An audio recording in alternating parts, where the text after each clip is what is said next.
NEET paper leak को लेकर बिहार से लेकर दिल्ली तक एक्शन जारी है। शासन से लेकर प्रशासन तक इसके पीछे का सच जानने में जुटी है। तो नीट पेपर लीक मामले में बिहार में ईओयू का एक्शन जारी है। शुक्रवार को नालंदा में ईओयू ने छापेमारी का कार्रवाई करते हुए एक आरोपी को भी गिरफ्तार किया और गिरफ्तार आरोपी राकेश कुमार सेंटर गैंग का एक्टिव मेंबर भी है। तो वहीं पर इस पूरे मामले में एक और अपडेट है कि आज ईओयू के एडीजी नैयर हसनैन खान शिक्षा मंत्री धर्मेंद्र प्रधान को जांच रिपोर्ट सौंपेंगे। इस रिपोर्ट में पेपर लीक मामले में गिरफ्तार 13 आरोपियों के बयान की कॉपी भी होगी और वहीं 25 जून को शिक्षा मंत्री धर्मेंद्र प्रधान साथ ही ईओयू चीफ की मुलाकात भी हो सकती है। आपको ये भी बता दें कि पेपर लीक को लेकर मचे बवाल के बाद देश में एंटी पेपर लीक कानून यानी कि पब्लिक एग्जामिनेशन एक्ट 2024 लागू हो गया। परीक्षा में हो रही गड़बड़ियों के बीच में केंद्र ने देर रात को पेपर लीक के खिलाफ नया कानून लागू कर दिया। कानून में पेपर लीक से लेकर डमी कैंडिडेट बिठाने को लेकर भी सजा का प्रावधान है। ये कानून भर्ती परीक्षा में नकल और अन्य गड़बड़ियां रोकने के लिए लाया गया है। कानून के मुताबिक पेपर लीक मामले में दोषी पाए जाने के बाद व्यक्ति को 10 साल की सजा और 1 करोड़ रुपए का जुर्माना लगाया जा सकता है। दूसरे कैंडिडेट के स्थान पर परीक्षा देने के मामले में दोषी पाए जाने पर अपराधी को 3 से 5 साल की जेल होगी और 10 लाख का जुर्माना भी लगाया जाएगा। तमाम जानकारी के साथ हमारे संवाददाता पटना से प्रशांत झा हमारे साथ लाइव जुड़ चुके हैं। प्रशांत जी, क्या कुछ अपडेट है इस पूरे मामले पर?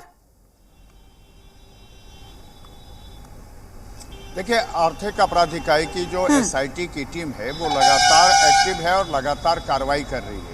आपको बता दें कि कल नालंदा में 2 जगहों पर छापेमारी की गई थी शुक्रवार को, जिसमें एक की गिरफ्तारी हुई है राकेश कुमार की, और उसके अलावा कल संजीव मुखिया जो इस पूरे पेपर लीक मामले का मास्टरमाइंड माना जाता है, उसके घर पर भी दबिश दी गई थी और उसके घर वालों से पूछताछ की गई। लेकिन संजीव मुखिया चूंकि फरार है इसलिए उसके बारे में कोई जानकारी नहीं मिल पाई है।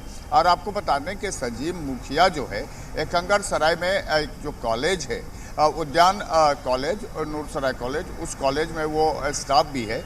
लेकिन वहाँ भी जब टीम पहुँची थी तो वहाँ भी उसके बारे में कोई जानकारी नहीं मिली। लेकिन इस मामले के जो दूसरे बड़े और जो आरोपी हैं, जिसमें सिंटू चिंटू के साथ आशुतोष, ये तमाम लोग हैं, ये इनके खिलाफ भी कार्रवाई जारी है। और कुल हम देखिए कि 48 लोगों के नाम अभी आर्थिक अपराध इकाई के पास है जो इस पूरे गिरोह में शामिल हैं। इस गिरोह में लगभग 6 लोगों को अभी तक गिरफ्तार किया जा चुका है जो अभी पटना के बेउर जेल में बंद हैं। लेकिन संजीव मुखिया की गिरफ्तारी नहीं हो पाई है। संजीव मुखिया का जो बेटा है डॉक्टर शिव, ये पहले ही गिरफ्तार हो चुका है। ये जब सिपाही पेपर लीक मामले में इसकी गिरफ्तारी की गई थी उज्जैन से, ये अभी पटना के बेउर जेल में है। इसको भी आर्थिक अपराध इकाई ने कई बार रिमांड पर लिया है और इससे लगातार पूछताछ हुई है और पूछताछ में कई रोज खुलासे हो रहे हैं। अब संजीव मुखिया के बारे में बता दें कि संजीव मुखिया मूल रूप से पेपर लीक के ही काम से जुड़ा हुआ है और उसका गिरोह जो है पूरे देश में फैला हुआ है। उसमें आप मध्य प्रदेश हो, राजस्थान हो, गुजरात हो, महाराष्ट्र हो, पुणे हो, दिल्ली हो, तमाम जगहों के उसके मेंबर्स हैं जो एक्टिव मेंबर हैं जो पेपर लीक कराने में संजीव मुखिया की मदद करते रहे हैं। संजीव मुखिया इस बीच में पटना सिविल कोर्ट में अग्रिम जमानत की याचिका दायर कर चुका है और उसकी याचिका पर सुनवाई भी कल 19 जून को होने वाली थी।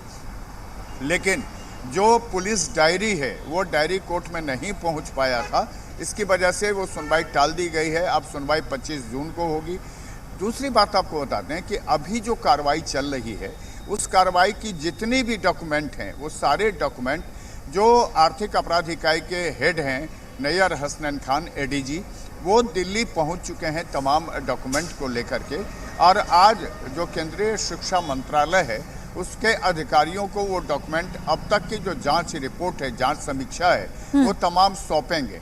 उनकी मुलाकात 25 जून को जो केंद्रीय शिक्षा मंत्री हैं धर्मेंद्र प्रधान, उनसे होनी है और उसके बाद उस मामले पर डिस्कस भी होगा।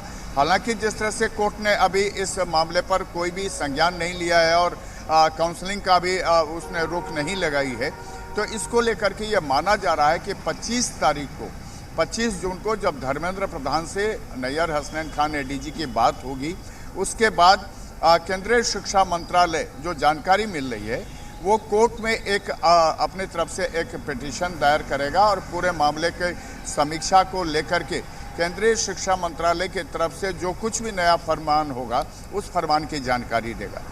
दूसरी बात आपको और बता दें कि अभी भी पटना में कई जगहों पर छापेमारी चल रही है। हमारे पास सूची है जिन 7 जो छात्र हैं जो इस बार 18 और 19 जून को शामिल नहीं हुए थे, चूँकि सुरक्षा कारणों से हम उनके नाम नहीं बता रहे हैं आपको, उनमें एक महाराष्ट्र का है, एक बलिया यूपी का है और बाकी बिहार के सारण के, मधुबनी के और जगहों के लोग हैं इसमें शामिल हैं, जिसमें लड़कियां भी हैं।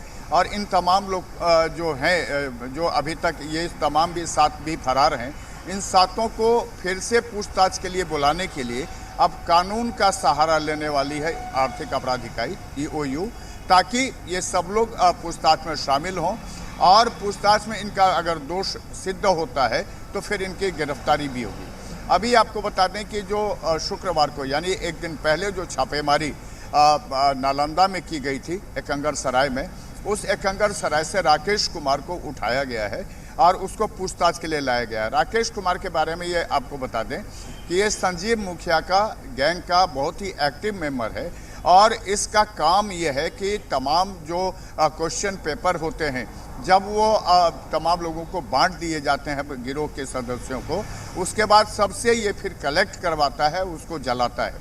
एक जानकारी इसमें और भी आई है कि जो पटना का खेमनी चक्का मकान है, जिस मकान में तमाम 25 छात्र छात्राओं को क्वेश्चन पेपर लीक के बाद रटाया गया था, उस मकान के बारे में भी जानकारी मिली है कि ये एक प्रभात रंजन जो पूर्व वहाँ के प्रखंड प्रमुख रहे हैं कंगरसराय के, उनका दनियामा का, क्षमा करिएगा, दनियामा के, उनको उनके द्वारा ही ये मकान लिया गया था और ये मकान उसके बाद वहाँ पर पढ़ाई जो रटाया गया था फर्स्ट, तो उनकी भी तलाश के लिए आर्थिक अपराध इकाई ने छापेमारी की है।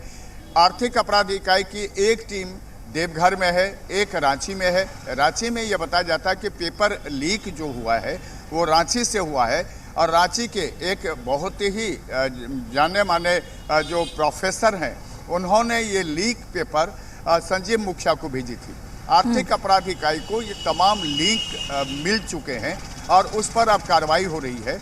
और जहां तक मेरी जानकारी है, जो सोर्सेज बता रहे हैं कि आर्थिक अपराध इकाई की एक टीम रांची भी जा रही है और रांची में उस प्रोफेसर को तलाश करके उनकी भी गिरफ्तारी की जाएगी।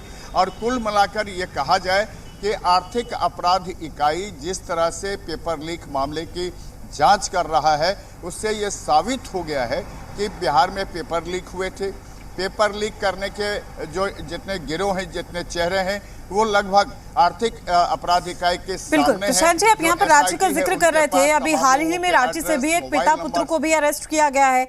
उसमें इस बात का खुलासा भी हुआ है, बेटे ने खुद कहा है कि 40 लाख रुपए दिए गए थे कि पेपर में किस तरीके से पास कराना है। तो देखिए, कनेक्शन नेक्सस ये काफी लंबा है, जिसकी जांच जारी भी है और एक्शन मोड में भी फिलहाल EOU नजर आ रहा है। लेकिन सबसे खास बात यह है, सबको कहीं ना कहीं इंतजार है कि EOU की रिपोर्ट में क्या कुछ और नए तथ्य, नए खुलासे निकलकर सामने आते हैं। क्योंकि जब केंद्रीय मंत्री यानी कि शिक्षा मंत्री धर्मेंद्र प्रधान से मुलाकात होगी, इसके बाद क्या वाकई धर्मेंद्र प्रधान भी कोई बड़ा एक्शन ले सकते हैं, क्योंकि कहीं ना कहीं ये तमाम चीजें निर्भर करती है कि EOU की रिपोर्ट में क्या कुछ तथ्य सामने आएंगे।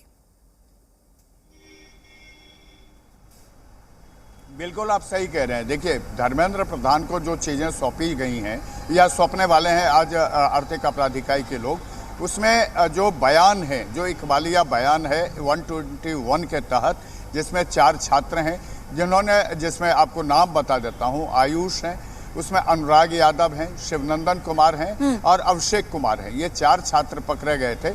ये पकड़े गए थे किडजी कन्वेंट स्कूल बैरिया से, DY पाटिल से, ईशान इंटरनेशनल से और DAV स्कूल से। ये चारों छात्र जब पकड़े गए थे तो इनके पास से बुकलेट भी बरामद हुआ था।